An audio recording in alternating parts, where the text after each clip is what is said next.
Working on Raven Wing. Nice, dude. Watching the LVO, Derek.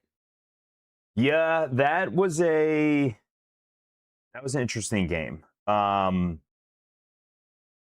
I tell you what, something that was really cool that happened at LVO that year. Derek went 3-3, and I'm not talking shit, but we were talking about it on the plane ride back, and it was the first conversation that we'll have is like, are we are our complaints from ego, or are they like legit complaints? And it was actually after that LVO that we did our emotional intelligence podcast, so check that out. And then also that's a chapter in our book coming out. But anyway, I told him, I was like, dude, I think it's good you went 3-3, and don't focus so much on the score, right?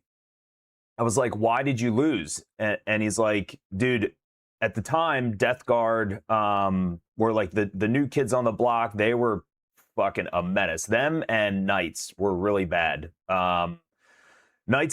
I'm pretty sure Knights got toned down right before LVO, but at Nova last year, Knights were, everyone had to be prepared for Knights. And, but anyway, I was like, we were talking about why and how he lost, not just like the score. And I write a whole chapter on this in our book.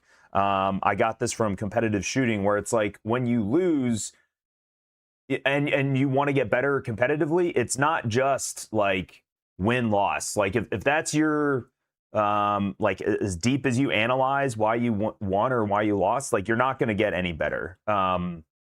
So we were dissecting why and how, and after talking about it, it was because everyone understood how to deal with that version of Death Guard. So tactically, right, they had the 6-inch deep strike if you're within the aura, and I mean, really, the strategy is if you kill their spawn, you kill the plague bearers, you kill the things that extend the contagion range, then you can have a better, as the opponent, you can have a better idea of where those 6-inch deep strikes are going to come in. And if it's in an unfavorable spot, like once those Death Shroud come down, yeah, they'll kill just about anything, but they're stuck there.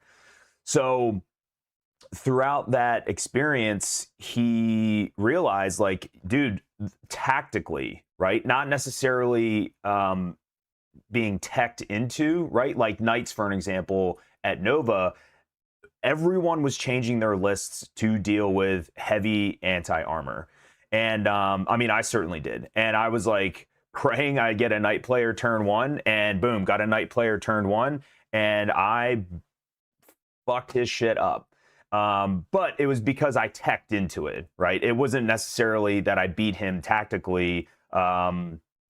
I just knew that within the meta at the top tables, the mid tables, and I'm a mid table player, so top tables, mid tables, and low tables, you're gonna see Knights, so you have to tech for that.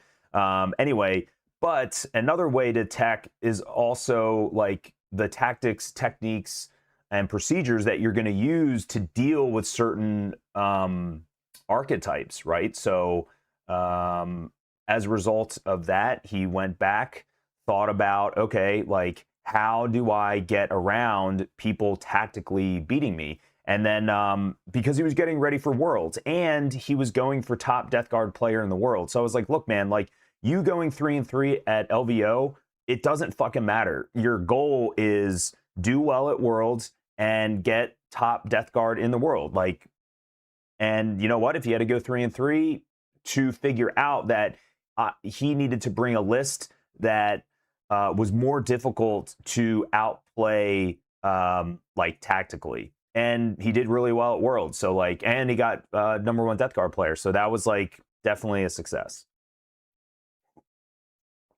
But I say all that to where that Tau game was the kind of the beginning of that streak, and minus like the social interactions, which that's what prompted us to do the podcast about emotional intelligence. I mean, Durante Durante knew how to tactically deal with that style of Death Guard. So